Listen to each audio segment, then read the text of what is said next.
이사야서 10장 8절에서 10절까지 말씀입니다. 이사야서 10장 8절에서 10절까지 말씀입니다. 우리 함께 한 목소리로 봉독합니다. 이사야서 10장 8절에서 10절까지 말씀입니다.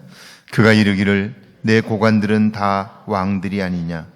갈로는 갈그미스와 같지 아니하며 하맛은 아르밧과 같지 아니하며 사마리아는 다메섹과 같지 아니하냐. 내 손이 이미 우상을 섬기는 나라들에 미쳤나니 그들이 조각한 신상들이 예루살렘과 사마리아의 신상들보다 뛰어났느니라. 아멘. 할렐루야. 좋은 날입니다. 하나님의 은혜가 오늘도 여러분과 함께 하기를 주의 이름으로 축원합니다. 잠언 21장 1절에 보면 왕의 마음이 여호와의 손에 있음이 마치 봇물과 같아서 그가 임의로 인도하신다. 그렇게 말씀합니다. 왕의 마음이 여호와의 손에 있음이, 이 말은 왕이 여호와의 다스림을 받아 그분의 인도하심을 따라 살아간다 하는 것입니다. 근데 사실 이스라엘 역사만 보아도 이 말이 쉽지 않다는 걸 알 수 있습니다. 왜냐하면 왕정체제에서 왕은 실수할 수 없는 존재입니다. 왕 자체가 법이기 때문이죠. 그렇기 때문에 누구의 지시를 받지 않고 순종하는 일은 마치 권위를 구기고 자존심이 상하는 일로 여겨질 수 있기 때문이죠. 신하들 모두가 다 그 앞에 서면 굽실거려요. 그리고 내 말이 곧 법입니다. 그러면 자기가 모든 것을 할 수 있다고 착각하고요. 내가 항상 모두 다 옳다고 여기게 되는 거죠. 결국 그렇게 되면 교만으로 인하여 알지 못한다는 사실을 잊어버림으로 인하여 잘못된 결정을 내리게 되고요. 잘못된 결정을 내리게 되면 그 한 사람의 결정이 그와 나라를 위기로 몰아넣게 되는 것이죠. 근데 이것은 나라만 그런 게 아니고요. 사실 우리 삶, 내 삶의 왕이 나라고 생각하는 사람들이 있는 거죠. 내가 나를 다스리며 살아간다라고 생각하는데요. 그런데 내가 내 인생의 왕으로 군림하는 순간부터 우리의 삶은 문제가 될 수 있는 것이죠. 그래서 내 삶을 내가 다스리느냐 아니면 하나님이 나를 다스리시냐 하는 것은 굉장히 중요한 거죠. 우리의 삶을 살면서 신앙생활을 하는 이유는요, 내가 살아보니까 내 힘으로, 내 능력으로는 내 인생을 살 수 없다고 고백하면서 하나님의 다스림을 받는 거죠. 하나님의 인도함을 받고 그분을 나의 인도자로 우리는 믿게 되는 것이죠. 그런데 그래서 시작한 신앙생활이 어느 순간 가면 내가 내 인생의 왕이 되어 내가 나를 다스리고 있는 모습들을 발견하게 되죠. 그때부터 우리의 삶은 문제가 생기기 시작하는 거죠. 자, 그래서 이 땅을 살아가는 동안 끊임없이 교만이 나를 부추긴다는 사실을 기억하는 일이 중요한 것이죠. 8절에 보니까 그가 이르기를 내 고관들은 다 왕들이 아니냐 그렇게 말해요. 이때 그는 아수르 왕입니다. 그는 말하기를 나의 신하들은 모두 왕처럼 지혜롭고 능력 있는 자들이 아니냐 하는 거예요. 근데 이 말은 나의 신하들이 모두 다 왕 같은 존재다라고 할 때 자기의 신하들을 인정하는 말이 아니라 나의 신하들이 다른 나라의 왕 수준이다라고 하는 말은 내가 황제가 되는 거죠. 내가 신적인 존재가 되는 거예요. 교만이 그를 교묘하게 부추기고요. 그것의 마음을 빼앗긴 결과 자신을 우상화하게 되죠. 절대적인 존재로 숭배하게 하는 거예요. 제국의 왕들이 자신을 황제로 추앙하게 되고 그리고 신성시하게 되는 이유도 바로 거기에 있는 거죠. 실제로 황제들은 자신을 신격화해서 신전을 곳곳에 세우고요. 온 백성이 자기를 신으로 추앙하도록 만들죠. 로마의 제국을 볼 것도 없이 가까운 나라 일본을 보세요. 여기 지금 충원탑, 교회 위쪽에 충원탑이 있는데 거기가 일제시대에 신사가 있었던 곳이잖아요. 신사가 뭡니까? 천황을 신으로 숭배했던 곳 아닙니까? 그러니까 인간이 신의 자리에 서서 숭배를 받게 되는 거예요. 왜 인간이 이렇게 인간을 신으로 승격하게 될까요? 그것은 그렇게 하면서 백성들의 마음을 먹는 거예요. 통치술이죠. 그래서 다른 생각을 가지지 못하도록 만들고 결국 그 생각이 믿음으로 마음속에 자리 잡게 되면 목숨을 걸고 죽음의 자리까지 나가게 하는 거예요. 젊은이들을 동원하여 죽음의 자리에 몰아넣을 수 있었던 것. 그것은 잘못된 신앙 때문에 그런 일들이 벌어지게 되는 것이죠. 결국 멸망에 이르고 마는 것이죠. 자, 그렇게 생각하는 사람의 확신이 있는데요. 여기 9절 말씀이죠. 갈로는 갈그미스와 같지 아니하며 하맛은 아르밧과 같지 아니하며 사마리아는 다메섹과 같지 아니하냐. 지금까지 아수르 왕은 수많은 전쟁에서 승리했습니다. 당시로서 전쟁에서의 승리는 곧 그들을 이긴 것이 아니라 그들이 섬기는 신을 이긴 거예요. 그래서 제일 먼저 전쟁에서 승리하고 나면 그 성에 들어가 그들의 신당에 들어가 그 신당을 부수는 거였어요. 인간인 내가 그들의 신과 싸워 이겼다는 거예요. 그래서 자기 자신을 신으로 추앙하게 만드는 것이죠. 자, 그러니까 전쟁에서 이긴 왕은 자신이 다른 나라의 신들을 이겼기 때문에 자신이 곧 신보다 더 강한 존재임을 대뇌에 선포하게 되는 거예요.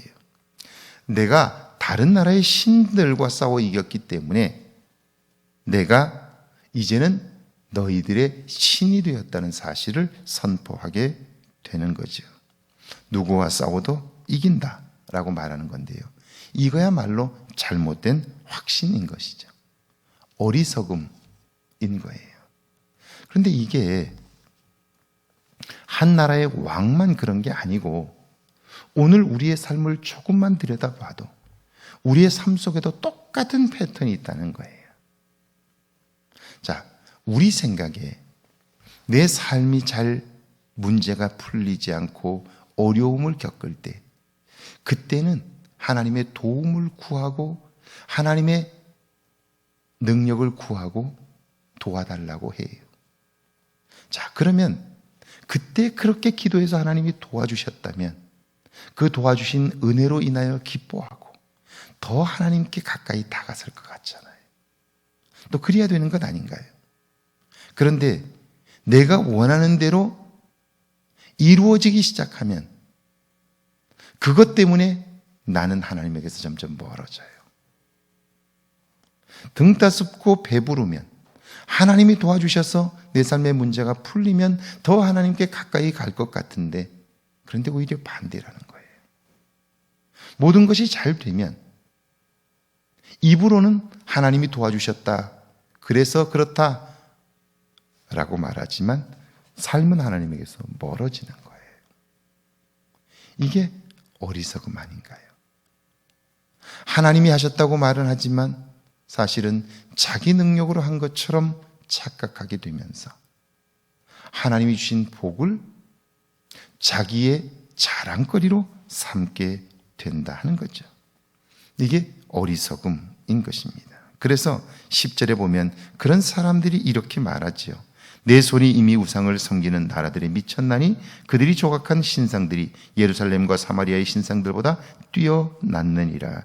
지금까지 내가 다른 나라의 신들과의 전쟁에서 승리했기 때문에 별것 아닌 예루살렘과 사마리아의 백성들이 섬기는 하나님까지도 이길 수 있다 하는 거예요. 넉넉히 이긴다는 거예요. 인간의 교만이 패망으로 갈 수밖에 없는 이유가 바로 여기에 있어요. 전쟁은 변수가 정말 많은 거예요. 그러니까 사업을 하는 사람도 마찬가지입니다. 사업은 시작하기는 쉽지만 이것이 성공할 가능성은요, 그렇게 높지 않아요. 요즘 자영업을 하는 사람들의 성공률이 그렇게 높지 않잖아요. 10%가 안 된다 그래요.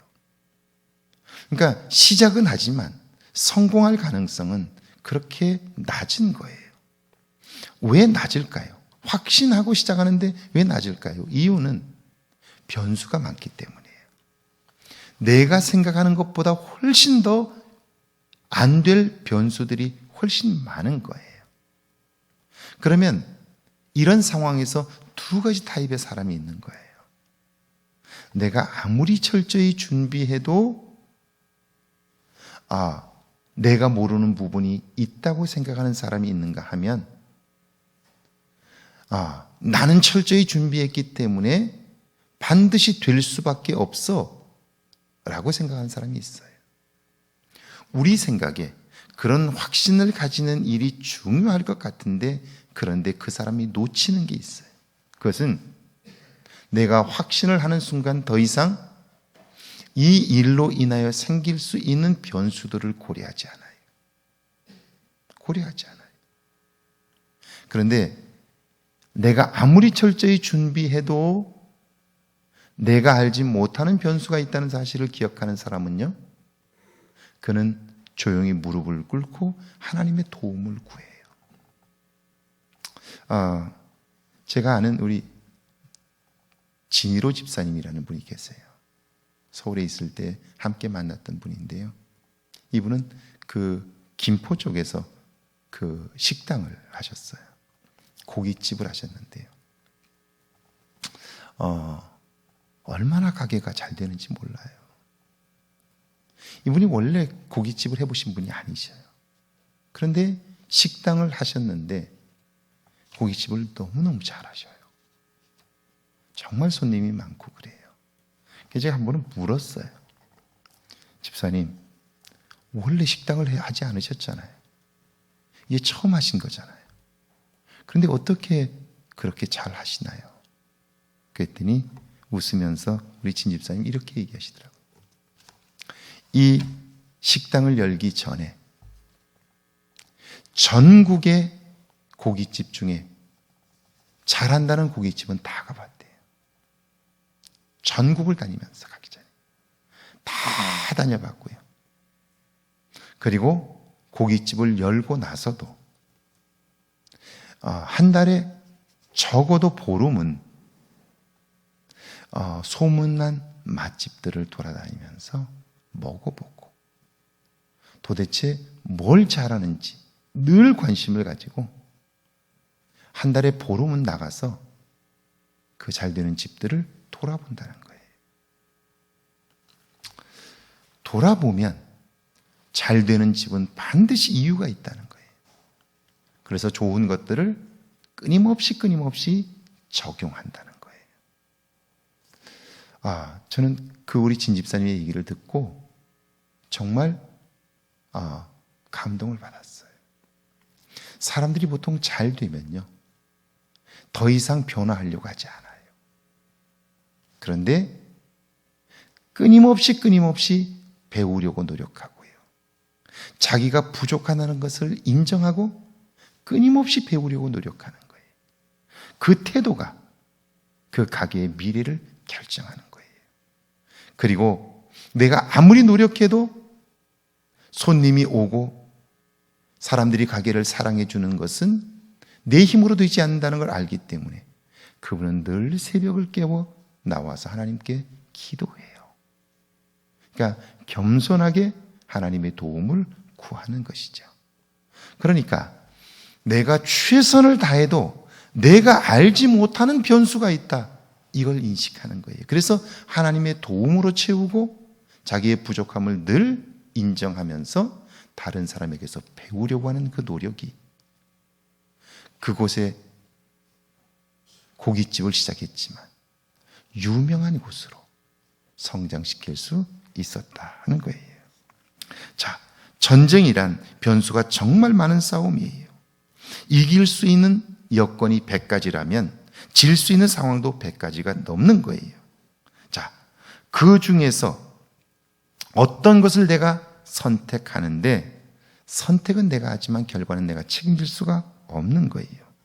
그러므로 중요한 것은요, 신중해야 되는 거예요.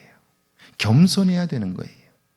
그런데 교만은 수없는 패인 중에서도 정말 결정적으로 보아야 할 것들을 보지 못하게 만들어요. 하나님과 겨루어 이길 수 있다라고 하는 것은 그 자체가 모순이에요. 그럼에도 불구하고 어리석은 인간은 자기가 하나님의 자리를 차지하고 하나님도 이길 수 있다고 생각하는 거예요. 이것은 정말 어리석은 일인데요. 오늘 우리도 내가 모르는 사이에 하나님의 자리를 차지하고 내가 못하면 하나님도 못한다고 착각하는 경우들이 얼마나 많은지 몰라요. 여러분, 우리의 삶의 능력은 하나님께로부터 오는 거예요. 할렐루야. 그리고 그분이 주시는 능력 안에서 우리는 새 일을 이룰 수 있는 거예요. 자, 성경 말씀에 의하면 우리는 마치 질그릇과 같은 존재예요. 토기는 조금만 충격을 받아도 깨져요. 마치 이 종이와 같아요. 이렇게 찢으면 찢어져요. 그런데요, 이 종이를 벽에 붙여놓으면요, 이 종이는 결코 찢어지지 않아요. 찢을 수 없어요. 하나님께 붙어 있을 때 우리의 존재가 그런 거예요. 할렐루야. 오늘 하루 하나님과 함께 동행하는 저와 여러분 되기를 주의 이름으로 축원합니다. 함께 기도하시죠. 사단이 오늘도 활동하고 있음을 알게 해달라고요. 교만의 유혹에서 승리하게 해달라고요. 함께 기도합니다. 하나님, 오늘을 사는 동안 끊임없이 교만이 우리를 부추기며 잘못된 확신을 갖고 살도록 우리를 유혹하고 있음을 알게 하옵소서. 교만의 유혹에서 승리하게 하셔서 겸허히 우리의 자리에 서게 하시고 하나님의 다스림을 받기에 부족함이 없도록 은혜를 베풀어 주옵소서. 그래야 이 땅을 사는 동안 하나님의 도우심 안에 살게 하시고 하나님의 능력과 하나님의 권세 아래 살도록 축복하여 주옵소서. 전능하신 주님, 날마다 하나님의 도우심을 힘입게 하시고 주의 인도하심을 받기에 부족함이 없도록 주여 역사하여 주옵소서. 하나님께서 함께 해주시길 원합니다. 하나님께서 도와주시길 원합니다. 여호와의 은혜를 베푸시고 여호와여 새롭게 하사 주의 새 일을 이루게 하옵소서. 전능하신 주님, 우리 한 사람 한 사람을 기억하시고 주의 도우심을 구하며 주님과 동행함으로 주님이 이루실 놀라운 일들을 우리를 통하여 이루게 하옵소서.